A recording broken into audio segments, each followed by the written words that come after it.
شروع میں انسان اس کو یوز کرنا شروع کرتا ہے اور پھر وہ اس وقت گھر والوں کو بھی نہیں پتہ چلتا ایکچولی اس کے اندر کوئی ایک جنگ چل رہی ہوتی ہے, کسی بھی کوئی ایسا سٹریس آ رہا ہے, کوئی ٹریگر اس کو کر رہا ہے, تو وہ آہستہ آہستہ, لیکن ابھی اس کے سارے بیہیویئرز اس کے کنٹرول میں ہیں اور گھر والوں کو بالکل پتہ نہیں چل رہا کہ کچھ اس میں چینجز آ رہی ہیں, اور وہ بہت اچھی طرح سے اس کو مینیج کر لیتا ہے. اس کے بعد یوز کے بعد وہ جو شروع ہوتا ہے وہ مس یوز ہوتا ہے. جو سیکنڈ اسٹیج آتی ہے وہ مس یوز کی ہے کہ پھر وہ زیادہ, جیسے ابھی ہمارا نے بھی کہا کہ اب برین اب ہماری باڈی نہیں بنا رہی, اب اس کو ضرورت بھی زیادہ پڑ رہی ہے, اور پھر اس کو شروع میں اس کو بہت اچھا لگا لیکن اب آہستہ آہستہ اس کی ضرورت بنتا جا رہا ہے, تو وہ پھر اس کو مس یوز کی اسٹیج آ جاتی ہے. اور جو تھرڈ اسٹیج آتی ہے وہ ایبیوز کی ہے. اچھا, پھر وہ ایبیوز میں چلا جاتا ہے, اور جب وہ ایبیوز میں جاتا ہے تو پھر وہ ٹوٹلی سبسٹنس کا, اس اپنے بیہیویئر کا بالکل ڈیپینڈنٹ ہو جاتا ہے. اب گھر والوں کو بھی پتہ چلنا شروع ہو جاتا ہے, اب اس سے بات چھپائی نہیں جا رہی, اب یہ عام ہو گئی ہے, اور اب جو اس کے اندر کا ٹرموائل اور اندر کی لڑائی ہے وہ باہر بھی آ جاتی ہے. اچھا, یہ جو آپ بات بتا رہی ہیں تو مجھے ایسے احساس ہو رہا ہے کہ اکثر گھروں میں ہم اس طرح کی باتیں کہتے نظر آتے ہیں جب بھی ہم کسی ایڈکٹ کو دیکھتے ہیں, یہ جان کے کر رہا ہے, یہ جان کے نہیں چھوڑا. لیکن یہ سارا پروسیس سن کے جو کہ ابھی ہم نے بالکل ابھی اس کو ٹچ کرنا شروع کیا ہے, ایسے دل میں ایک تکلیف سی ہو رہی ہے کہ ایک انسان کتنا سفر کر رہا ہے اور سوسائٹی جو ہے اسی کو مجرم بنا رہی ہے اور اس کے لیے کوئی سٹینڈرڈ نہیں سیٹ ہو رہے. ہمارا یہ جب آپ کے پاس زیادہ کلائنٹس وغیرہ آتے ہیں تو آپ نے اس میں کون کون سے پری ڈسپوزنگ فیکٹرز دیکھے ہیں, یعنی کہ کون کون سی چیزیں آپ کو کامنلی نظر آئی ہیں جس کی وجہ سے یہ سائیکل جب شروع ہوتا ہے اور پھر وہ انٹینسیفائی ہو جاتا ہے, تو یہ دونوں چیزیں ہمیں ذرا بتائیے گا. پری ڈسپوزنگ فیکٹر میں بایولوجیکل فیکٹرز بھی آ جاتے ہیں, انوائرمنٹل بھی. ٹھیک ہے, بایولوجیکل میں جینیٹکس, اگر فیملی میں کوئی کر رہا ہے, یہ ایک ایڈکٹیو پرسنالٹی ٹریٹ ہے, جینیٹکلی چلی آ رہی ہے, تو وہ بھی وجہ ہو سکتی ہے. انوائرمنٹل فیکٹرز میں یہ ٹراما ہو سکتا ہے کسی قسم کا, یا کوئی ڈیزیز ہو سکتی ہے اس کو, جیسے بائی پولر ڈس آرڈر ہے یا ڈپریشن ہے, تو اس کو اوور کم کرنے کے لیے بھی وہ یوز کر سکتے ہیں. اکثر میں یہاں پہ یہ بھی ایڈ کرنا چاہوں گی, کامنلی جو الکوہول یوزرز ہیں ان میں دیکھا گیا ہے کہ جب وہ ایکسیسو یوز کر رہے ہوتے ہیں اور جب ہمارے پاس آتے ہیں, ان کی باڈی میں وائٹامن B12 کی ڈپلیشن ہو جاتی ہے, بہت زیادہ کمی ہو جاتی ہے, جس کی وجہ سے ایک ڈیزیز بن جاتی ہے, اس کو کہتے ہیں وائرنیک کورساکوف. اچھا, اور جس کی وجہ سے ان کو ہلوسینیشنز یعنی خیالات اور خیالات, ڈیلوژنل خیالات آنا شروع ہو جاتے ہیں, اور ہلوسینیشنز میں ان کو چیزیں, مختلف قسم کی آوازیں اور چیزیں نظر آنا شروع ہو جاتی ہیں. ٹھیک ہے. جیسے ابھی مہجبین بتا رہی تھی کہ پہلے یوز ہوتا ہے پھر ابیوز کی طرف جاتا ہے, تو جب وہ بہت آگے کی سٹیج پہ چلے گئے ہوتے ہیں وہاں پر بھی کچھ اور قسم کے پری ڈسپوزنگ فیکٹرز ہوتے ہیں یا وہی چیزیں چل رہی ہوتی ہیں؟ بیسکلی چل تو بچپن سے, جیسے مہجمین نے کہا کہ پہلے یوز سٹارٹ ہوتا ہے اور پھر وہ ابیوز کا شکل اختیار کر جاتا ہے, چونکہ وہ ایک ڈیزیز بن چکی ہوتی ہے. سٹارٹنگ میں تو پری ڈسپوزنگ فیکٹر وہ بچپن سے ہی ساتھ چلے ہوئے آ رہے ہوتے ہیں, لیکن چونکہ ایڈلٹہڈ میں you are on your own, آپ کچھ کر نہیں سکتے اس کے بارے میں, تو اس کا حل ان کو یہی نظر آتا ہے کہ ہم جی ایڈکشن کی طرف چل جائیں تاکہ اپنی فیلنگس کو سپریس کر لیں, اپنے مسئلوں کو حل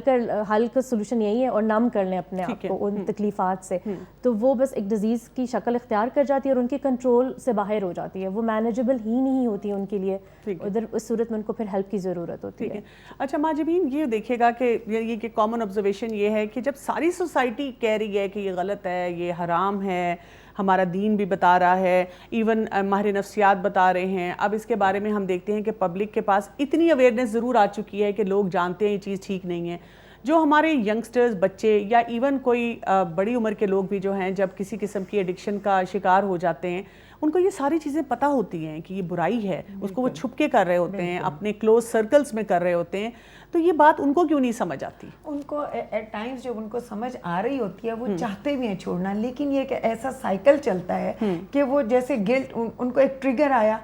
آ کے انہوں نے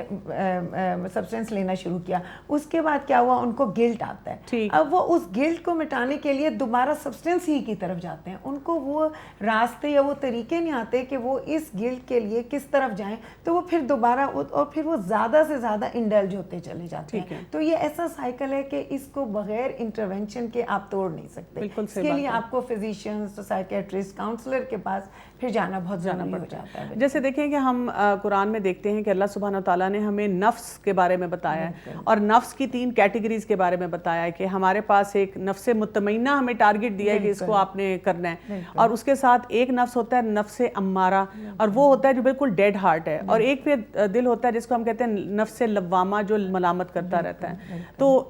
اس سے بھی ہمیں پتہ چلتا ہے کہ کچھ لوگ شاید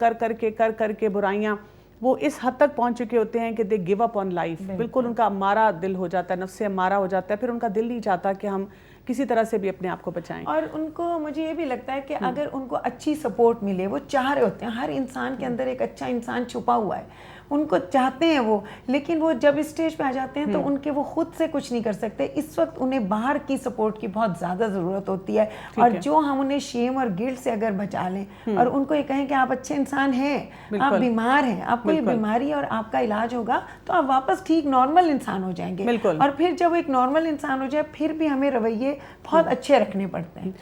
کس سٹیج پر گھر والے جو ہیں ان کو علاج کے لیے لے کے آ جانا چاہیے؟